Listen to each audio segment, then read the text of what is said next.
네, 안녕하세요. 저는 현실에서 가상을 체험하게 만드는 유비쿼터스 가상현실을 연구하는 우운택이라고 합니다. 오늘은 이 메타버스에서 포스트 메타버스라고 하는 주제를 가지고 메타버스의 과거, 현재, 미래를 같이 이야기해 보고자 합니다. 우리 인류는 아주 오래전부터 사람의 상상력을 통해서 다른 사람들과 소통하는 방법들을 만들어 왔습니다. 그 대표적인 게 동물의 벽화인 거죠. 그런가 하면 우리는 다양한 방법을 통해서 과거의 데이터를 축적해 왔습니다. 그 축적을 통해서 통찰을 얻고 또 현실에서 필요한 여러 가지 의사결정을 하고 또 미래를 대비하는 여러 가지 지식을 축적해 왔는데, 이런 것들은 결국 여러 가지 우리가 만들어내는 기술적인 도구를 통해서 우리가 해온 일들입니다. 우리는 안경을 통해서 안 보이는 걸 보이게 만들고, 또 나침판을 통해서 우리 세상을 개척하고, 현미경을 통해서 아주 미시적인 세계를 들여다보기도 하고, 망원경을 통해서 우주를 우리가 관찰하기도 합니다. 지금 오늘 우리가 설명드릴 내용은 새로운 안경입니다. 상상경이라고 하는 우리 상상을 통해서 가상의 세계로 가기도 하고, 또 정강경이라는 걸 통해서 이 가상의 세계를 우리 현실로 가져오게 만들기도 합니다. 이 여정에 메타버스가 있습니다. 최근 메타버스는 엔비디아의 젠슨 황을 통해서 사람들한테 소개됐습니다. 메타버스가 오고 있다 이렇게 이야기했었는데, 엄밀한 의미에서 이야기한다면 메타버스가 오고 있는 게 아니라 한번 왔다 갔고 다시 오고 있다 이렇게 하는 게 더 정확한 표현일 수도 있습니다. 그럼에도 불구하고 이 젠슨 황을 통해서 메타버스에 대한 사람들의 관심을 불러일으켰다면, 더 많은 관심을 증폭시킨 것은 결국은 메타의 마크 저커버그입니다. 마크 저커버그는 회사 이름을 메타로 바꾸고 차세대 메타버스를 준비하고 있기도 하죠. 그런데 이런 와중에 메타버스는 거품이다, 메타버스는 어디에도 없다고 이야기하는 사람들도 등장을 하고 있습니다. 그런가 하면 이 어디에도 없다는 노웨어는 우리가 잘 뜯어보면 now and here가 되기도 합니다. 지금 여기 이미 와 있기도 한데, 저 같은 연구를 하는 사람들은 이미 와 있는 이 메타버스를 금방 사라지는 거품이 아니라 지속 가능하게 만드는 연구를 하고 있습니다.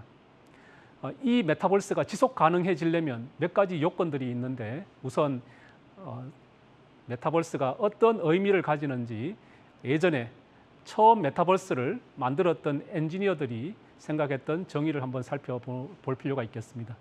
2007년도에 만든 이 메타버스 로드맵에는 그 당시에 메타버스는 상당히 정의하기 어렵지만 현실과 가상의 융합으로 정의할 수 있다 이렇게 표현을 했습니다. 그런데 이때 쓰여지는 현실과 가상은 단순히 현실과 가상이 아니라 가상으로 인해서 증강되는 현실과 현실과 연동으로 인해서 지속 가능한 가상 세계의 융합 이렇게 표현을 했고, 이런 융합에는 네 가지 중요한 컴포넌트가 있다 이렇게 정의를 했습니다. 이 네 가지 컴포넌트는 우리가 잘 알고 있는 것처럼 정강현실, 라이프 로깅, 거울 세계, 가상 세계 등이 중요한 컴포넌트입니다. 이 각각이 메타버스의 중요한 속성이기도 하지만, 더 중요한 특성은 이 각각을 어떻게 융합하느냐에 따라서 다양한 새로운 가능성이 등장한다고 생각을 합니다. 어떻게 융합할 것인가에 핵심이 있다고 봅니다. 지금 현재 많은 정의들이 혼란스럽게 소개가 되고 있는데, 그 정의들을 우리가 좀 정리를 해본다면, 첫 번째, 메타버스의 가장 중요한 속성은 현실과 가상의 융합입니다. 어떻게 현실과 가상을 융합할 것인가가 첫 번째고, 메타버스가 확장 가상 세계이기 때문에 이 가상 세계를 탐색하는 데는 전통적인 키보드나 마우스를 사용할 수가 없죠. 전통적인 컴퓨터는 우리가 키보드와 마우스를 써서 커서를 통해서 디지털 정보에 접근하고 활용하게 되는데, 여기는 가상 세계, 특히 3차원 가상 세계이기 때문에 아바타를 통해서 이 가상 세계를 탐색하고 사람들을 만나게 됩니다. 그래서 아바타를 매개로 하는 가상 세계, 또 세계이기 때문에 많은 사람들이 모이기 때문에 여기에서는 일상에서 하던 다양한 활동들을 할 수 있게 됩니다.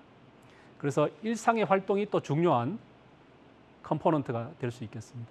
그런데 일상의 활동 중에서도 우리가 가장 관심 있는 게 결국은 경제적인 가치를 만드는 활동이죠. 그래서 이 경제적인 가치를 만들었다면 이 경제적인 가치를 어떻게 신뢰할 수 있게 보존할 수 있는가, 또 확대할 수 있는가가 굉장히 중요한 요소이기 때문에 메타버스에서는 이 경제적인 시스템을 빼고 이야기하기가 어렵습니다.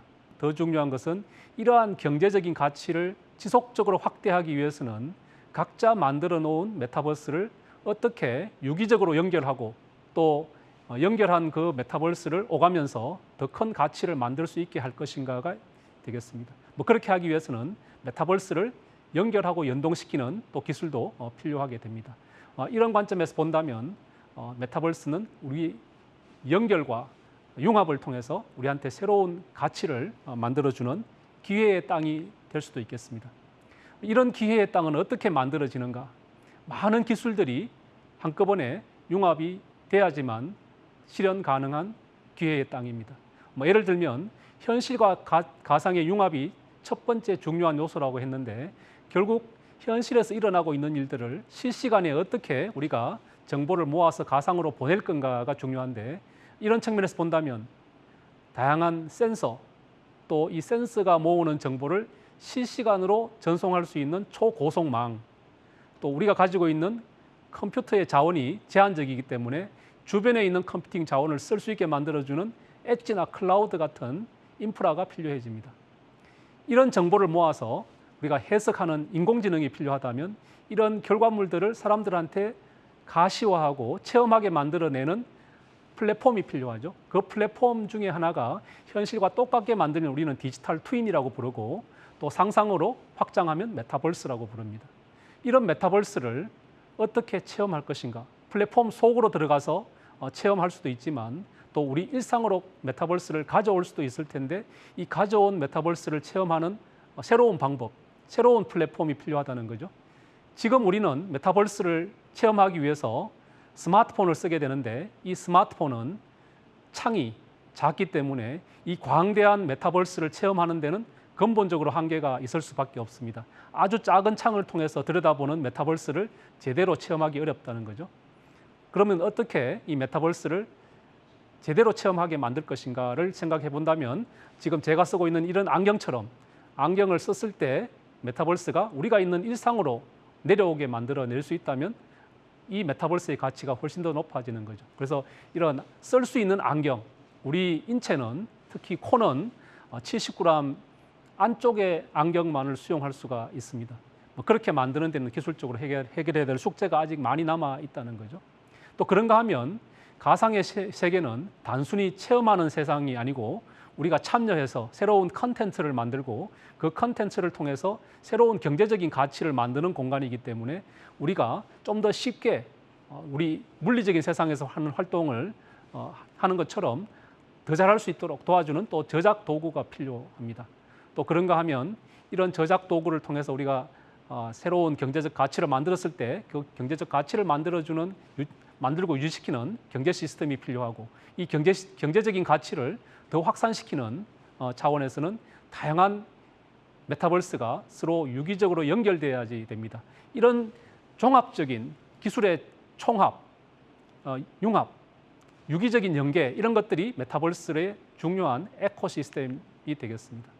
이 메타버스는 사람의 상상력, 특히 소설가의 상상력으로부터 출발을 했습니다. 90년대에 등장한 스노우 크래시라는 소설에서 소설가가 일상의 활동을 할 수 있는 가상세계를 그리면서 메타버스라는 용어를 썼고 실제 저 같은 엔지니어들이 그런 세상을 만들어 보고 싶어 했습니다. 그 꿈이 실현된 첫 번째가 2000년대에 등장한 세컨드 라이프입니다. 우리는 세컨드 라이프를 1세대 대표적인 서비스 사례로 언급을 합니다. 그때는 내 책상에 놓여있는 컴퓨터를 써서 키보드와 마우스를 가지고 가상세계로 가고 아바타를 컨트롤하던 시기였습니다. 1세대 메타버스는 스마트폰의 등장과 함께 우리 기억 속에서 사라졌다가 스마트폰을 통해서 이 팬데믹과 함께 우리 곁으로 돌아왔습니다. 제가 앞에 설명드렸던 것처럼 지금 우리가 경험하고 있는 2세대 메타버스는 일반인들 모두가 쓰기에는 제한이 많은 인터페이스를 가지고 있습니다. 그렇다면 더 많은 세대가, 더 많은 사람들이 활용하고 우리 일상의 일부분으로 수용하기 위해서는 지금 우리가 경험하고 있는 2세대 메타버스가 아니라 3세대 메타버스를 준비해야 될 때라고 저는 생각을 합니다. 이런 이야기는 저만 하는 게 아니라 선진 IT 기업의 CEO들이 이미 오래전부터 해오고 있는 이야기이기도 합니다. 이런 세상이 된다면 어떤 변화가 올 것인가? 우리가 살고 있는 이 물리적인 공간이 있고 거기에 대응되는 우리가 디지털 트윈이라고 부르는 다양한 시뮬레이션을 할 수 있는 가상의 세계가 만들어질 수 있고 또 상상으로 만드는 다양한 층위의 가상 세계가 존재할 수 있습니다. 이 가상 세계에 우리가 가지고 있는 인적 네트워크, 사람들이 모여들게 된다면 다양한 새로운 가치를 만들어낼 수가 있다는 거죠. 이런 새로운 가치를 만들어낼 수 있는 메타버스, 어떤 모습으로 우리 곁으로 다가올까요? 지금 제가 쓰고 있는 이런 안경을 쓰고 경험할 수 있는 메타버스 시대가 된다면 아주 초고속망을 통해서 주변에 있는 엣지나 클라우드를 통해서 다양한 경험들을 현장에서 내가 필요할 때 필요한 의사결정을 할 수 있도록 지식으로서 나한테 쓰여질 수도 있고 물리적인 공간의 한계, 시간의 한계를 넘어서 다양한 체험을 할 수 있는 공간으로서의 물리적인 공간이 매개가 되기도 한다는 겁니다.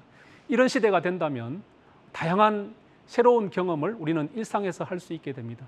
이 메타버스가 사람들이 모이는 공간이 되려면 재미가 있어야 되기 때문에 재미를 통해서 경제적인 가치를 만드는 문화산업이 1차적인 수혜 영역이라고 생각을 합니다. 거기에는 뭐 게임이라든지 영화, 공연, 전시, 관광 이런 것들이 1차적인 수혜 영역이겠죠. 지금 팬데믹이어서 우리가 갈 수 없는 곳을 가게 한다든지 볼 수 없는 공연을 보게 한다든지 다양한 사람들을 만나게 하는 것들이 가능해지고 학교의 형태도 저는 바뀔 거라고 생각을 합니다. 여기에는 학년의 구분도 없고 나라의 구분도 없고 선생과 학생의 구분도 없는 새로운 강의실이 만들어지고 여기에는 처음과 끝이 있는 것이 아니라 내가 배우고 싶은 주제를 중심으로 사람들이 만나고 서로 소통하고 협력하면서 배워가는 새로운 교육 시스템도 가능할 것으로 생각을 합니다.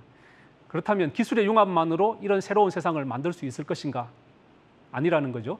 확장 가상 세계에서 이 확장을 위한 다양한 융합도 필요하지만 세계를 만들기 위한 노력도 필요합니다.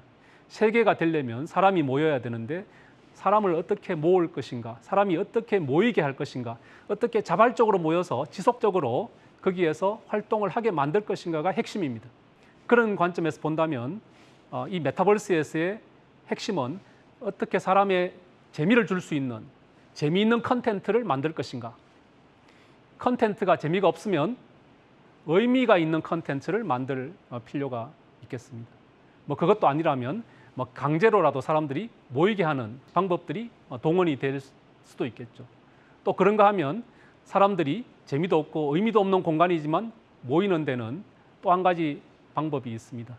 결국은 보상 시스템입니다. 여기에서의 활동을 어떻게 보상 시스템으로 연결시킬 건가? 그게 사회적인 보상이든 경제적인 보상이든 이 보상 시스템을 통해서 사람들이 지속적으로 오고 활동하게 만들어내는 방법도 필요합니다. 그런데 이런 메타버스가 사람들이 모여서 경제적인 가치를 만들어낸다면 과연 좋은 공간인가 우리가 또 생각해 볼 필요가 있겠습니다. 여기는 아직 우리가 경험해보지 않은 새로운 공간이기 때문에 법도 제도도 뭐 규칙도 잘 정비가 되어 있지 않습니다. 지금부터 이런 새로운 공간, 시간의 한계도 없고 공간의 한계도 없고 나라의 한계도 없는 이런 새로운 공간에서 우리가 경제적인 활동을 하게 된다면 겪게 될 많은 혼선과 혼란도 우리가 미리 대비할 필요가 있을 것 같습니다. 메타버스는 아직 우리 곁에 없는 것이 아니라 이미 우리 곁에 와 있는 것 같습니다. 메타버스를 어떻게 활용할지는 우리의 몫인 것 같습니다. 메타버스를 잘 이해하고 메타버스가 의미 있는 공간이 되도록 우리 스스로 메타버스를 제대로 이해하고 활용할 준비를 해야 될 때라고 생각합니다. 예, 고맙습니다.